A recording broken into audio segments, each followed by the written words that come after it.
But why them replace it with the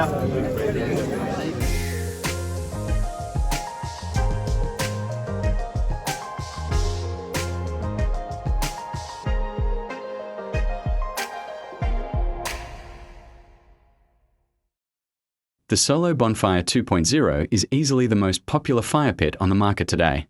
A few thoughts I have about the Solo Stove Bonfire that I've been using here recently on the channel. A lot of you guys have been asking a lot of questions about it, and so I'm going to try to address everything in this video. Now, first of all, a little bit about this fire pit is it is a double-walled fire pit. So what that means is it takes in air from the bottom, so you get air rising up to help your wood burn, but then you also get air that's coming through this double wall, and that air is being superheated, and when it hits the smoke that's starting to come off your wood, it will reignite that smoke and help give a more efficient burn so that you get less smoke out of the fire pit.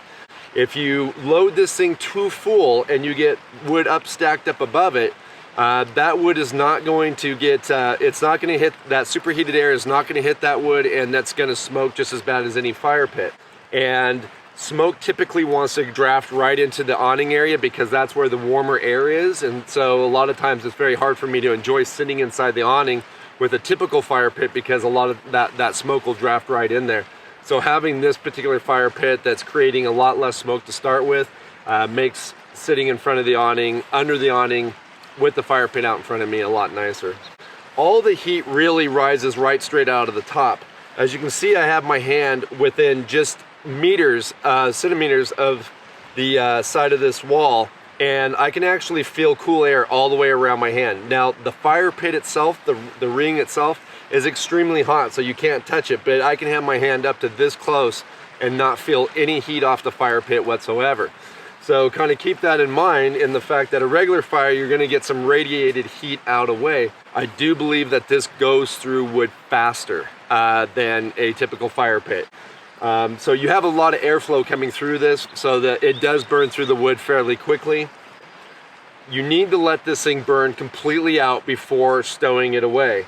You can't just go and dump water into it because it is a product made out of stainless steel, but I find using this that I just don't have a fire on the last day because I don't want to wait for this to burn out. The Solo Bonfire 2.0 is easily the most popular fire pit on the market today.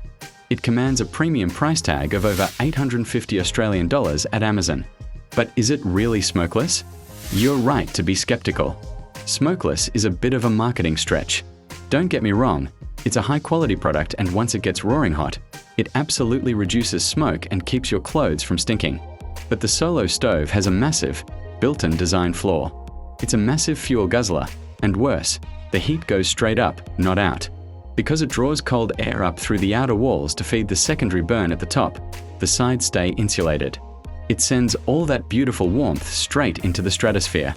Your shins stay freezing unless you go and drop another $100 on their heat deflector accessory. To be blunt, it's like sitting next to a burning rubbish can. You don't get a pretty flame, and no ambient warmth. So, I decided to flip the Solo stove's entire logic right on its head.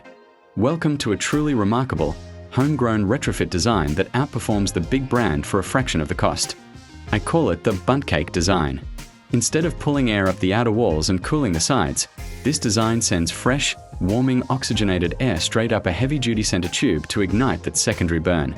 By preheating the air right in the core of the fire, it rises naturally through the middle and mixes with the wood at the top. This high oxygen zone eliminates more of the smoke. But here's the real kicker. Because we aren't sucking cold air up the outer jacket, the thermal mass stays right in the firebowl. The radiant heat actually reaches the people sitting around it.